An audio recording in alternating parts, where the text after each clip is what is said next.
Hi ನಮಸ್ಕಾರ. ಇವತ್ತಿನ ಒಂದು ವಿಡಿಯೋದಲ್ಲಿ ಜಾತಕದಲ್ಲಿ ಅಪ್ಸರ ಯೋಗ ಯಾವ ಥರ ಒಂದು ಫಾರ್ಮ್ಯಾಟ್ ಆಗುತ್ತಂತ ತಿಳ್ಕೊಳ್ಳೋಣ. ಈ ಥರ ಒಂದು ಅಪ್ಸರ ಯೋಗ ಇದ್ದರೆ ಅವರು ತುಂಬ ಒಂದು ಅಪ್ಸರೆ ಥರನೇ ತುಂಬ ಒಂದು ಅಟ್ರಾಕ್ಟಿವ್ ಆಗಿರ್ತಾರೆ. ತುಂಬ ಅಪ್ಸರೆ ಥರನೇ ತುಂಬ ಒಂದು ಅಟ್ರಾಕ್ಟಿವ್ ಆಗಿರ್ತಾರೆ ಅಂತ ಹೇಳ್ಬೋದು. ಅಪ್ಸರ ಯೋಗ ಇದ್ದರೆ ಅಷ್ಟೊಂದು ಸೌಂದರ್ಯವನ್ನು ಕೊಡ್ತದೆ. ಇದು ಯಾವ ಥರ ಒಂದು ಫಾರ್ಮ್ಯಾಟ್ ಆಗುತ್ತೆ ಅಂತ ವಿಡಿಯೋದಲ್ಲಿ ತಿಳ್ಕೊಳ್ಳೋಣ. ಇಲ್ಲಿ ಜಾತಕದಲ್ಲಿ ಏನಾದರೂ ಶುಕ್ರ ಚಂದ್ರ ಯುತಿ, ಶುಕ್ರ ಚಂದ್ರ ತುಂಬ ಸ್ಟ್ರಾಂಗ್ ಆಗಿದ್ದು ಕೇಂದ್ರ ಮತ್ತು ತ್ರಿಕೋನದಲ್ಲಿದ್ದರೆ, ಶುಕ್ರ ಮತ್ತು ಚಂದ್ರ ತುಂಬ ಒಂದು ಸ್ಟ್ರಾಂಗ್ ಪ್ರಬಲ ಆಗಿದ್ದು ಕೇಂದ್ರ ತ್ರಿಕೋನದಲ್ಲಿದ್ದರೆ, ಕೇಂದ್ರ ತ್ರಿಕೋನ ಅಂತ ಹೇಳಿದ್ರೆ ಲಗ್ನ 4ನೇ ಮನೆ, 7ನೇ ಮನೆ, 10ನೇ ಮನೆ, 1, 4, 7, 10ನೇ ಮನೆಯಲ್ಲಿದ್ದರೆ ಇದು ಅಪ್ಸರ ಯೋಗ ಆಗುತ್ತೆ ಜಾತಕದಲ್ಲಿ.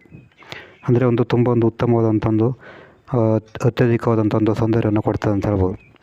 ನಂತರ ಶುಕ್ರ 1, 7, 1, 5, 7ನೇ ಮನೆಯಲ್ಲಿ ಶುಭ ದೃಷ್ಟಿ ಹೊಂದಿದರೆ, ಶುಕ್ರ ಏನಾದರೂ 1ನೇ ಮನೆ, 7ನೇ ಮನೆ, 5ನೇ ಮನೆಯಲ್ಲಿ ಇದ್ದು ಶುಭ ಗ್ರಹಗಳ ದೃಷ್ಟಿ ಇದ್ದರೆ, ಅಂದರೆ ಶುಕ್ರನಿಗೆ ಏನಾದರೂ ಚಂದ್ರನ, ಬುಧನ ಈ ಥರ ಒಂದು ಗುರುವಿನ ಈ ಥರ ಒಳ್ಳೆಯ ಗ್ರಹಗಳ ದೃಷ್ಟಿ ಇದ್ದಾಗ ಕೂಡ ಇದು ಅಪ್ಸರ ಯೋಗ ಆಗುತ್ತೆ.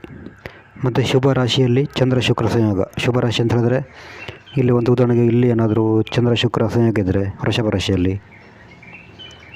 ಆಮೇಲೆ ಇಲ್ಲಿ ಮಿಥುನ ರಾಶಿಯಲ್ಲಿ ಚಂದ್ರ ಶುಕ್ರ ಸಂಯೋಗ ಇದ್ದರೆ, ಕಟಕದಲ್ಲಿ ಚಂದ್ರ ಶುಕ್ರ ಸಂಯೋಗ ಇದ್ದರೆ, ಕನ್ಯಾದಲ್ಲಿ ಚಂದ್ರ ಶುಕ್ರ ಸಂಯೋಗ ಇದ್ದರೆ, ತುಲಾದಲ್ಲಿ ಚಂದ್ರ ಶುಕ್ರ ಸಂಯೋಗ ಇದ್ದರೆ ಇದು, ಮತ್ತು ಮೀನದಲ್ಲಿ ಚಂದ್ರ ಶುಕ್ರ ಸಂಯೋಗ ಇದ್ದರೆ ಇದು ಕೂಡ ಒಂದು ಅತ್ಯಧಿಕವಾದಂಥ ಒಂದು ಸೌಂದರ್ಯವನ್ನು ಕೊಡ್ತದೆ, ಅಪ್ಸರ ಯೋಗ ಕೊಡ್ತದೆ ಅಂತ ಹೇಳ್ಬೋದು. ನೆಕ್ಸ್ಟ್ ಬಂದುಬಿಟ್ಟು ಮೀನರಾಶಿಯಲ್ಲಿ ಶುಕ್ರ ಇದ್ದರೆ, ಇಲ್ಲಿ ಮೀನರಾಶಿಯಲ್ಲಿ ಇಲ್ಲಿ ಏನಾದರೂ ಶುಕ್ರ ಗ್ರಹ ಇದ್ದರೂ ಕೂಡ ಇದು ಅಪ್ಸರ ಯೋಗ ಕೊಡ್ತದೆ. ಯಾಕಂದರೆ ಇಲ್ಲಿ ಶುಕ್ರ ಉಚ್ಚನಾಗ್ತಾನೆ, ಇಲ್ಲಿ ಮೀನರಾಶಿಯಲ್ಲಿ ಶುಕ್ರ ಉಚ್ಚನಾಗಿರ್ತಾನೆ. ಆ ಕಾರಣ ಇಲ್ಲಿ ಶುಕ್ರ ಇದ್ದರೂ ಕೂಡ ಅಪ್ಸರ ಯೋಗ ಕೊಡ್ತದೆ ಅವರಿಗೆ. ಶುಕ್ರ ಮೀನರಾಶಿಯಲ್ಲಿ ಉಚ್ಚನಾಗ್ತಾನೆ. ನಂತರ ಇಲ್ಲಿ ಚಂದ್ರ ಇದ್ದರೆ, ವೃಷಭ ರಾಶಿಯಲ್ಲಿ ಏನಾದರೂ ಚಂದ್ರ ಗ್ರಹ ಇದ್ದರೆ ಇದು ಕೂಡ ಅಪ್ಸರ ಯೋಗ ಕೊಡ್ತದೆ. ಯಾಕಂದರೆ ವೃಷಭ ರಾಶಿಯಲ್ಲಿ ಚಂದ್ರ ಉಚ್ಚನಾಗುತ್ತಾನೆ. ಆಗ ಕೂಡ ಅವರಿಗೆ ತುಂಬ ಒಂದು ಇದನ್ನು ಸೌಂದರ್ಯವನ್ನು ಕೊಡ್ಬೋದು. ಸೌಂದರ್ಯ ಕೊಟ್ಟು ಅಪ್ಸರ ಯೋಗ ಉಂಟಾಗುತ್ತೆ. ನಂತರ ಗುರುವಿನ ಜೊತೆ ಶುಕ್ರ ತ್ರಿಕೋನದಲ್ಲಿದ್ದರೆ, ಗುರುವಿನ ಜೊತೆ ಶುಕ್ರ ಇದ್ದು ಕೇಂದ್ರ ತ್ರಿಕೋನದಲ್ಲಿ, ಅಂದರೆ ಗುರು ಶುಕ್ರ 1, 4, 7, 10, 1, 7, 5 ಇದರಲ್ಲಿದ್ದರೆ ಇದು ಕೂಡ ಅಪ್ಸರ ಯೋಗ ಆಗುತ್ತೆ. ಗುರು ಕೂಡ ತುಂಬ ಒಂದು ತ್ರಿಕೋನದಲ್ಲಿರಬೇಕು. ನಂತರ ಶುಕ್ರ ಚಂದ್ರ ಶುಕ್ರ ರಾಹು ಇದ್ದರೆ ಜಾತಕದಲ್ಲಿ ಶುಕ್ರ ಚಂದ್ರ ಶುಕ್ರ ರಾಹು ಇದ್ದರೂ ಕೂಡ ಅಪ್ಸರ ಯೋಗ ಉಂಟು ಮಾಡುತ್ತೆ.